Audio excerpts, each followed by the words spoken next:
జై శ్రీరామ్. మణికర్ణికా ఘాట్లో మణికర్ణికేశ్వర స్వామివారు ఉంటారు. అద్భుతమైనటువంటి శివలింగం. స్వామివారు సుమారుగా పాతాళంలో ఉంటారు. అంటే ఈ ఘాట్ నుంచి మెట్లెక్కుతూ పైకి వెళ్ళాలి. పైకి వెళ్ళిన తర్వాత స్వామి చూస్తే కింద ఉంటారు. మళ్ళీ మెట్లు దిగాలి. అక్కడ లోపలికి వెళ్ళాలంటే ఆలయంలోకి మెట్లు ఉంటాయి. మణికర్ణికేశ్వర స్వామివారు అద్భుతంగా ఉంటుంది శివలింగం. ఆ స్వామికి ఒకవేళ ఈ మోకాళ్ళ నొప్పులు ఉండి కిందికి వెళ్ళలేని వాళ్ళు పైనుంచే గంగాజలం పోస్తారు, హరహర మహాదేవ అంటూ. అవి కిందకు వెళ్ళి స్వామి మీద పడుతూ ఉంటాయి. మణికర్ణికేశ్వర స్వామివారు అద్భుతంగా ఉంటారు మణికర్ణికా ఘాట్లో. అటువంటి స్వామివారు వెలిసినటువంటి మహాపుణ్యక్షేత్రమైన కాశీ నుండి భక్తులందరినీ ఆశీర్వదిస్తూ కాశీ విశ్వనాథ జ్యోతిర్లింగానికి భక్తుల గోత్రనామాలతో రుద్రాభిషేకం అత్యంత భక్తి శ్రద్ధలతో చేయటం జరిగింది. అందరి మనస్సులు, పూజలు చేయించుకునే వారి భక్తుల మనస్సులు మరియు చేసేటటువంటి నా మనస్సు, ఈ వీడియోలు చూస్తున్నటువంటి వారి మనస్సు, అందరి మనస్సులు కూడా కాశీ మీద కేంద్రీకృతం కావాలి అన్న భావనతో కాశీ ఖండంలోని అనేక అద్భుతమైన విషయాల్ని ప్రతిరోజు ఒక 10 నిమిషముల వీడియోలోనే తెలియజేస్తూ రావటం జరుగుతోంది. నిన్న మరణించిన ప్రాణులకి పరమేశ్వరుడు ఏ విధంగా కుడి చెవిలో తారక మంత్రోపదేశం చేస్తాడు అనేటటువంటి విషయాన్ని కొంత ప్రస్తావించాను. ఈరోజు దాని గురించి వివరంగా తెలియజేసే ప్రయత్నం, విశ్వనాథ లింగాన్ని మనసారా నమస్కరిస్తూ తెలియజేస్తాను. శ్రద్ధగా వినండి. ఆ శ్లోకం ఏమిటంటే నిన్న కూడా తెలియజేశాను. ఈ శ్లోకాన్ని గట్టి చేసుకొని పెట్టుకోవాలి, మనస్సులో ధారణ అవ్వాలి. ఈ శ్లోకం చాలా విశేషమైంది. సర్వాన్ జంతూన్ మోచయే దంతకాలే విశ్వేశోత్ర శ్రోత్ర మంత్రోపదేశాత్. ఇది శ్లోకం కాశీఖండంలో.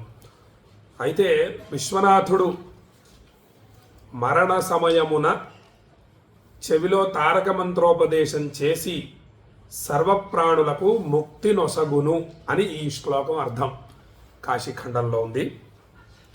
అయితే స్వామివారు ఎలా జీవులకి తారక మంత్రోపదేశం చేస్తాడటంటే అద్భుతం. ఆ దృశ్యమే అద్భుతం. వీలైనంత కళ్ళకు కట్టేటట్లుగా తెలియజేసే ప్రయత్నం చేస్తాను నేను. స్వామివారు కాశీలో మరణించిన ప్రతి ప్రాణి, ఏ జీవైనా సరే, మరణించేటటువంటి ప్రాణిని తన ఒళ్ళో పడుకోబెట్టుకుంటాడట శివయ్య. చూడండి ఎంత భాగ్యం అది, ఏం అదృష్టం అది. ఇంకా ఎంత అద్భుతం అంటే గణపతి, ఢుండి గణపతి స్వామివారేమో తన తొండంతో గంగాజలం తీసుకొని ఆ జీవుణ్ణి శుద్ధి చేస్తాడట, పాప విముక్తుణ్ణి చేస్తాడట, శుద్ధి చేస్తాడట. ఇక సుబ్రహ్మణ్యేశ్వర స్వామివారు మరియు ప్రమథ గణాలు అందరూ కూడా అక్కడ ఆ జీవుడికి మంచి సుగంధం వచ్చేటట్లుగా చక్కని సుగంధ ద్రవ్యాలన్నీ కూడా అక్కడ జల్లుతారట. తరువాత ప్రమథ గణాలందరూ కూడా చక్కని వాయిద్యాలు వాయిస్తూ ఉంటారట. ఇక ఆ మరణ సమయం ఏదైతే ఉందో అది చాలా బాధాకరమైనటువంటిది, భయంకరమైనటువంటిది. అది పూర్వం వీడియోలో కూడా నేను మీకు తెలియజేశాను. మనిషికి రెండు భయంకరమైనటువంటి బాధలు. పుట్టటం పెద్ద బాధ, ఇక మరణించటం ఒకటైపోయింది. మనది జన్మించేశాం సరే, ఒక్కొక్కరికి ఒక్కొక్క వయసు ఉంటుంది. ఇప్పుడు నాకు 44 సంవత్సరాలు. ఇంకొకటి ఉంది, ఇంకో భయంకరమైన బాధ అనుభవించేది ఉంది. కాబట్టి దానికి స్వామిని ప్రార్థిస్తూ ఉండాలి. అందుకే శివయ్యని ఏ ఆలయం వెళ్ళినా సరే ముందు ఈ శ్లోకాన్ని ఉచ్చరించాలి, స్వామికి నమస్కరించాలి. ఏమిటా శ్లోకం అంటే అనాయాసేన మరణం వినా దైన్యేన జీవనం దేహాంతే తవ సాయుజ్యం దేహిమే పరమేశ్వర. స్వామి, నాకు అనాయాస మరణాన్ని అనుగ్రహించు. చక్కగా నిండు నూరేళ్లు నిన్ను సేవిస్తూ సమయాన్ని సద్వినియోగం చేస్తాను తండ్రి. నాకు మరణం అనేది ఒకటి తథ్యం, అది ఉంది, ఇంకా దాన్ని ఎవరూ తప్పించుకోలేరు. క్షీణమాయు క్షణే క్షణే, ఒక్కొక్క క్షణం అయిపోతోంది కాబట్టి దాన్ని ఎవరూ తప్పించుకోలేము తండ్రి. నాకు ఆ మరణ సమయం ఏదైతే ఉందో అప్పుడు నాకు అనాయాస మరణాన్ని అనుగ్రహించు.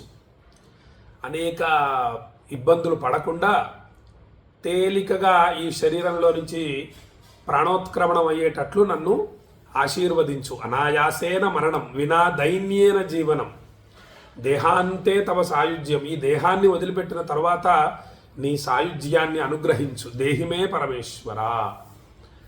ఆ మరణ సమయం ఏదైతే ఉందో అది చాలా బాధను కలిగిస్తుంది. ఆ బాధ అనుభవించకుండా జీవుడు సాక్షాత్తు అమ్మవారు పార్వతీదేవి తన పవిట కొంగుతో ఆ జీవుణ్ణి విసురుతుందట. ఇలా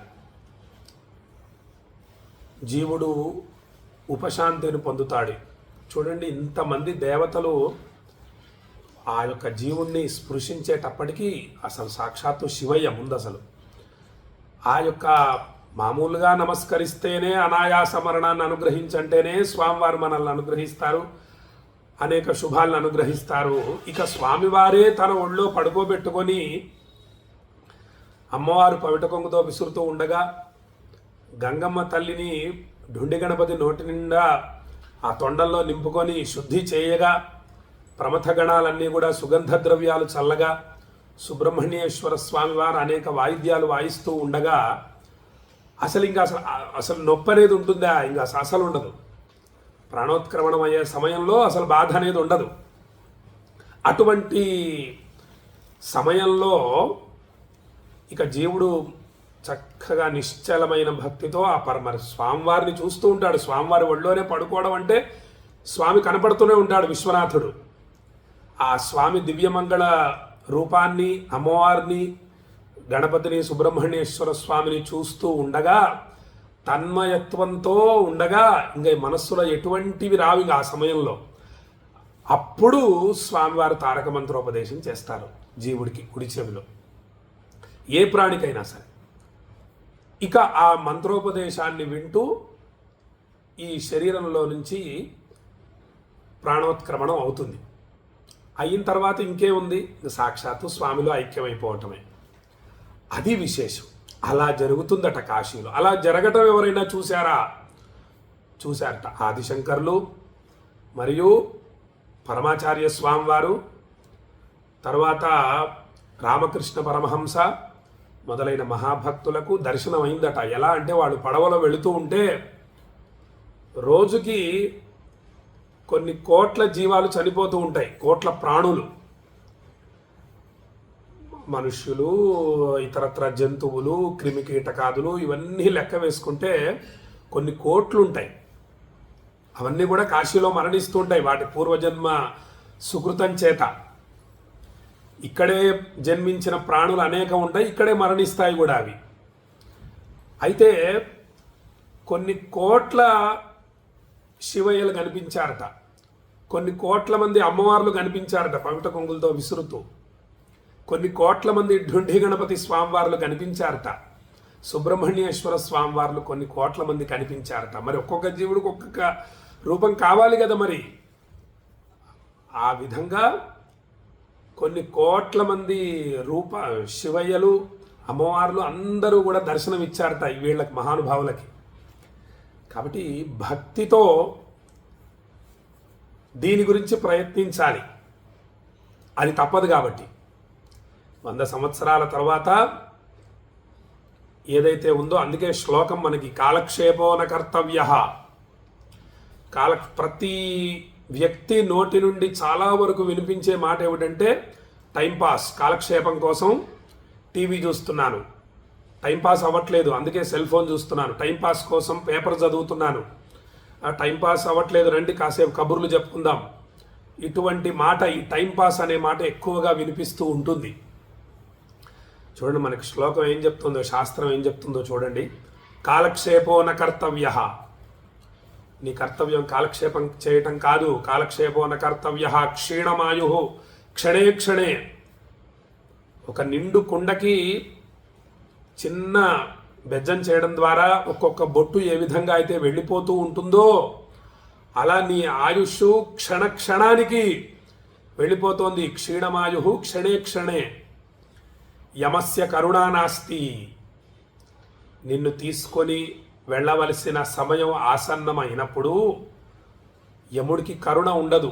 యమధర్మరాజా, నేను ఇంతవరకు కాశీకి వెళ్ళలేదయ్యా, వెళ్ళి ఒక్కసారి గంగా స్నానం చేసి ఆ పవిత్రమైన గంగాజలాన్ని విశ్వనాథలింగానికి అభిషేకం చేసి చల్లని తల్లి విశాలాక్షి అమ్మవారిని, అన్నపూర్ణమ్మ తల్లిని, ఢుండి గణపతి స్వామివారిని, కాలభైరవ స్వామిని, ఈ దేవతల్ని దర్శించి ఒక్క 2 రోజుల్లో వచ్చేస్తాను, ఆ తర్వాత నన్ను తీసుకెళ్ళు తండ్రి అని అంటే ఆ అన్న కూడా కరుణ ఉండదు ఆయనకి. యమస్య కరుణా నాస్తి. మరి ఏమిటయ్యా నీ కర్తవ్యం? కర్తవ్యం హరికీర్తనం, హరేర్నామైవ జీవనం. అదే పనిగా పెట్టుకోవాలి. ఆ దుర్లభమైనటువంటి చూడండి ఎంత విశేషం. శివయ్య ఒళ్ళో అలా పడుకొని ఉండగా, అమ్మవారు విసురుతూ ఉండగా, ఢుండి గణపతి స్వామివారు స్నానం చేయిస్తూ ఉండగా, గంగాజలంతో శుద్ధి చేయగా, మరి ఇంతమంది తారక మంత్రోపదేశం శివయ్య నుండి వినడం అంటే, ఉపదేశం అంటే అది ఎంతటి విశేషం. ఆ స్వామిని రోజు నేను అభిషేకిస్తూ స్పృశిస్తాను. ఎక్కువసేపు స్వామిని స్పృశించే అవకాశం ఉండదు. గట్టిగా ఒక 2-3 నిమిషాలు, మహా అయితే 5 నిమిషాలు, అంతకన్నా ఎక్కువ అవకాశం ఉండదు అక్కడ. ఆ 1 నిమిషం 2 నిమిషాల్లోనే స్వామిని స్పృశించిన అనుభూతి ఏదైతే ఉందో అది ఎంత అద్భుతంగా ఉంటుందంటే మాటల్లో వర్ణించలేం.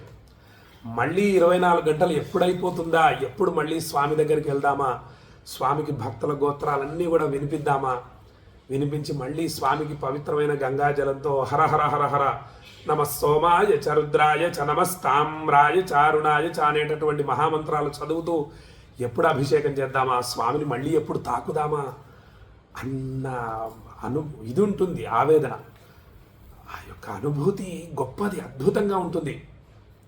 స్వామి స్పర్శ ఉంది చూసారా. అందుకే శివుని చూచి శివుని తాకి శివ సన్నిధులున్న మీరు ఎంత భాగ్యవంతులో, ఎంతటి ధన్యాత్ములో అని అంటారు మహానుభావం. ఆ యొక్క అనుభూతి కోసం ప్రయత్నించాలి. అంత తేలిగ్గా దొరికేది కాదది. ఇప్పుడు తెలియజేసినటువంటి ఇదంతా తారక మంత్రోపదేశం ఉందే, ఇది అంత తేలిక కాదు. ఒక దీక్షగా కృషి చేసి దాన్ని పొందిన వాళ్ళు ఉన్నారు కాశీలో చాలామంది. వాళ్ళ దీక్ష చూస్తే ఆశ్చర్యం వేస్తుంది. అలా ఆ కోరిక ఉంది చూశారు, అటువంటి కోరికల్ని నింపుకోవాలి మనస్సులో, బుద్ధిలో. ఎప్పుడు వెళ్ళిపోతాను నేను కాశీకి, ఎప్పుడు ఉండిపోతాను అక్కడ, నాకు మరి కాశీఖండం తెలియజేస్తోంది, శివయ్య మంత్రోపదేశం చేస్తాట తన ఒళ్ళో పడుకోబెట్టుకొని, ఆ యొక్క గొప్ప భాగ్యం నాకు ఎప్పుడు కలుగుతుంది అనేటటువంటి సంకల్పం పెట్టుకొని ప్రయత్నించాలి.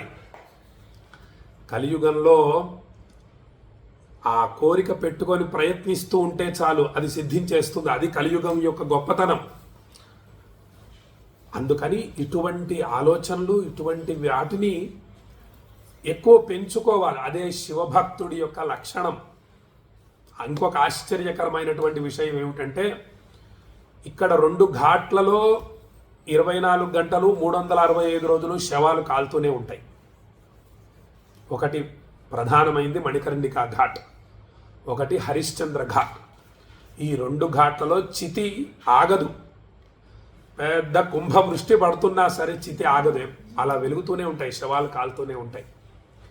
ఆశ్చర్యం ఏమిటంటే, స్వామివారికి హారతి ఇచ్చిన తరువాత ఆ హారతిని బయటికి తీసుకొచ్చి ఆ యొక్క ఘాట్ల వైపు తిరిగి హారతి ఇస్తారు. ఎవరికి? వాళ్ళు శివభక్తులు. వాళ్ళు ఆ శవాలు కాదవి, అవన్నీ కూడా శివాలే. వాటికి హారతి ఇస్తారు. వాళ్ళంతా కూడా మహాభక్తులు. అక్కడ కాలుతున్నటువంటి చితి ఏదైతే ఉందో అది పవిత్రమైంది. ఏదో శ్మశానంలోకి వెళ్ళడం అని కాదు, అక్కడికి వెళ్ళొచ్చినా స్నానం చేయక్కర్లేదు. అటువంటి పవిత్ర స్థలం మణికర్ణికా ఘాట్ మరియు హరిశ్చంద్ర ఘాట్. కాబట్టి ఈ విధంగా ఉంటుంది. ఆ శివభక్తులకు హారతులు ఇస్తారు. ఎంత దీక్షగా ఉంటే మరి కాశీలో మరణిస్తారు, అక్కడ దహన సంస్కారం అవుతుంది మణికర్ణికా ఘాట్లో. ఎంత దీక్ష కావాలి, ఎంత పట్టుదల కావాలి, ఎంత భక్తి కావాలి. కాబట్టి అటువంటి గొప్ప భావనలు మనం కాశీ ఖండంలో తెలుసుకున్నాము అని చెప్పి భక్తులకు తెలియజేస్తూ, శతమానం భవతి శతాయుః పురుషః శతేంద్రియ ఆయుష్యేవేంద్రియే ప్రతిష్ఠతి. కాశీ అన్నపూర్ణ విశాలాక్షి సమేత విశ్వేశ్వర స్వామి సంపూర్ణ అనుగ్రహ ప్రాప్తిరస్తు. ఆయురారోగ్య అష్టైశ్వర్యాభివృద్ధిరస్తు. మనోభీష్ట సిద్ధిరస్తు అని భక్తులందరినీ ఆశీర్వదిస్తూ, ఈ అద్భుతమైన ఘట్టం గురించి మీ బంధుమిత్రులందరికీ కూడా ఈ వీడియోని షేర్ చేసి తెలియజేయగలరు అని చెప్పి భక్తులకు తెలియజేస్తూ, కాశీ విశ్వనాథ స్వామి వారి యొక్క సంపూర్ణ అనుగ్రహం మీకు అందరికీ కలుగుగాక అని తెలియజేస్తూ సెలవు తీసుకుంటున్నా. జై శ్రీరామ్.